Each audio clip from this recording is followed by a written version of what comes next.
Hi guys, and welcome back to Is It Worth It Reviews. Today, after some time, because I was on a vacation first, then I got sick with the latest strain of COVID or something like that. So you might notice that last month I had only one review, but I'm back and I'll be doing much more videos from now on. But today we are starting with Fosi V3. It's a very budget-friendly, very affordable speaker amplifier. It's a Class D, it's small as you can see, but it has a big chunky power supply. And the whole web has been raving about it and how good it is for the money. And I have to say that at first I was completely not interested in reviewing it, but eventually I couldn't pass up on that hype train and I had to check for myself.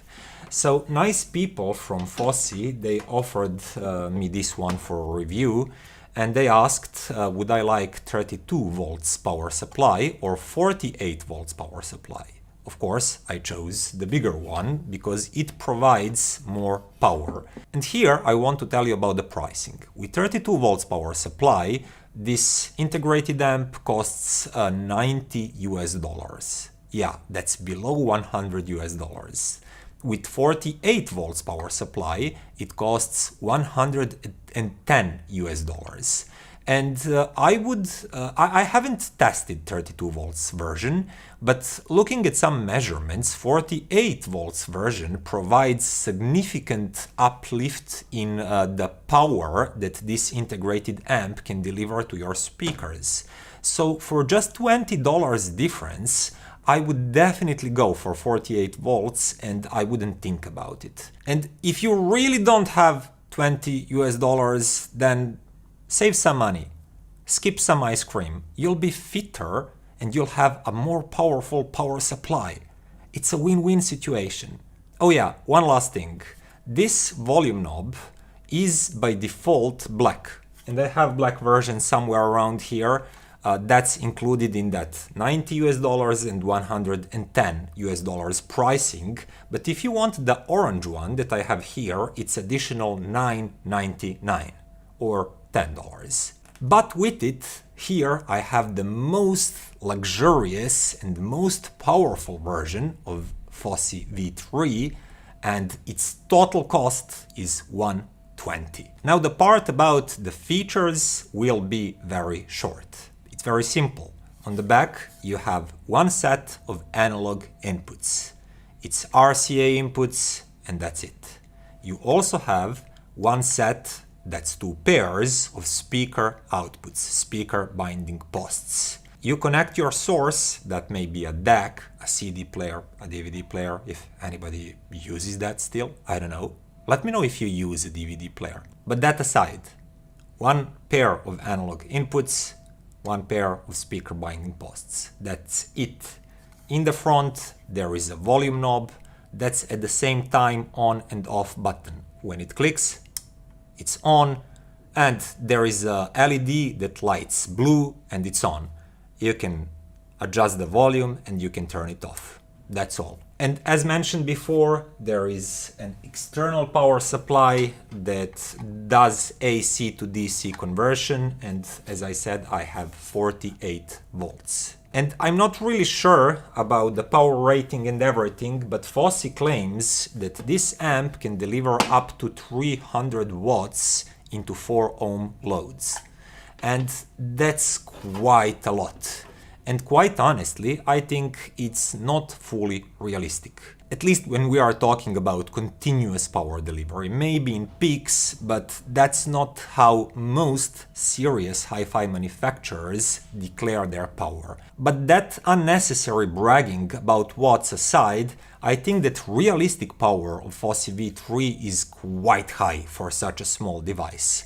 It's around 180 watts, I believe. And yeah, it's Class D. Class D enables such high powers in such small packages. And by the way, this whole integrated amplifier is based around Texas Instruments Class D chip amp. And there are even some op amps inside that you can change. So if you change the op amp, you influence the sound tonality a little bit. I personally didn't do that, I didn't have the time, I just tested it in its default state that Fosi will ship to you. Now that said, let's talk about the sound.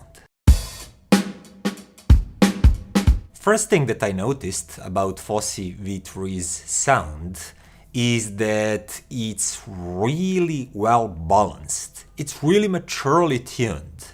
So this is not one of those really thin sounding, artificially sharp or analytical sounding Class D amps. And for some reason, when you see such a small amp with high power and you know it's a Class D, if you have any previous experience from like last 10 years, and it's also cheap, you would expect some really thin and weak kind of sound coming from it. But it's not. It's tonally really well balanced. There's enough warmth, there's enough tone fullness, and just good, nice tone timbre. And no matter what music genres you're listening to, even if it's like a little bit older recording that's not that great and full and bassy, for example, some rock from 70s that I like to listen to, this sounds pretty good. It manages to be quite revealing, and there's a lot of information coming through this amp, but it presents all of that in a nice, soft, even slightly warm manner, and the whole sound sounds quite natural to me too. And I was listening to several songs. I especially enjoyed more low-key kind of music. That's, by the way, my favorite type of music, something like this, for example. Vocals are full, they're present, they're nice. Everything is well separated. There is the sensation of enough of empty space around the vocal, separation between leading vocal and some instruments on stage, and I just couldn't notice anything seriously missing from the sound, and I really honestly didn't expect that from this small amp. The real limitation that I've encountered is when I started listening some more dynamic, more energetic songs, some electronic music or pop music, for example, something like this, with lots of bass line energy and lots of slam and impact. Fosi V3 is doing okay with these kind of songs, but you notice that it keeps everything a little bit soft and dynamically laid back. It doesn't have like kick and slam and big dynamics like some bigger and also more expensive amps do. And that actually leads me to my first and only comparison that I'll do in this video, because I think it will be enough. I compared it to SMSL A300. That is one mighty fine amp for $200 US. And I was really astonished how revealing yet not overly analytical, thin or bright it sounded. And when I compared these two directly, I noticed that Fosi V3 sounds a little bit softer and even a bit more natural than A300. There is not a trace of sharpness or that stereotypical Class D sound. But on the other hand, SMSL A300 does sound a little bit more energetic, engaging, and open in the upper mid-range and highs. It will reveal those details in that higher part of the frequency spectrum more easily and more readily, with more sparkle, but at the same time it will sound a little bit more, just a little bit more analytical than Fosi V3. The sound stage with A300 is a little bit wider and dynamics are a little bit better and livelier, but Fosi V3 is not far behind. It's just a touch more narrower with its sound staging and touch softer, less engaging when it comes to dynamics and microdynamics. And all in all, I would say that A300 is a slightly better amp that I would rather use. But that said, Fosi V3 is basically half the price, and it sounds really, really good.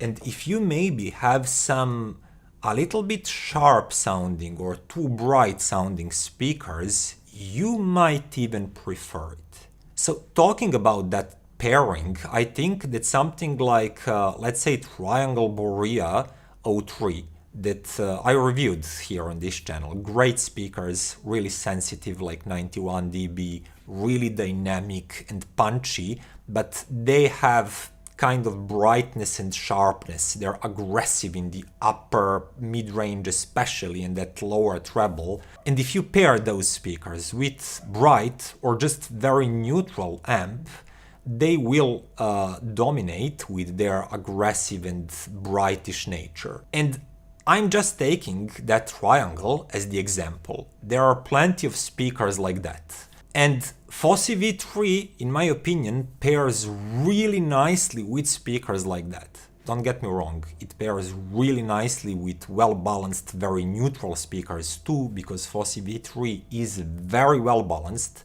very neutral sounding. But as I said, because it has that softness and really natural approach to how it presents details and edges and everything, it will not provoke brighter and edgier speakers either. It might even slightly tame those kind of speakers. And that leads me to the conclusion. It's very simple. This is a 100, like ranging from $90 to $120 with the better power supply and the orange knob. Totally worth it, by the way. Orange knobs are always worth their money. This is a dirty, cheap, small, simple integrated amplifier. And if you pair it smartly, for example, let's say, I'll quickly suggest a system, SMSL SU1 DAC, $79 US. This amp, 110, if you're not about orange knobs. That's 190. And then you put a pair of speakers like nice Wharfdale Diamonds or ELAC Debut B5.2 or 6.2, or if you have the budget, Triangle Borea that I've mentioned, and that kind of system would cost you $400 US to $600 US if you go for something like Triangle. It would sound amazing and unexpectedly good for that amount of money. Especially if you don't strain that system in a huge room, or if you sit in some sort of near field or midfield position, so you don't strain this small amp that much, it would sound amazing. And with that, it's time to end today's video. I hope you liked it. Stay tuned for many more to come. See you next time. Bye.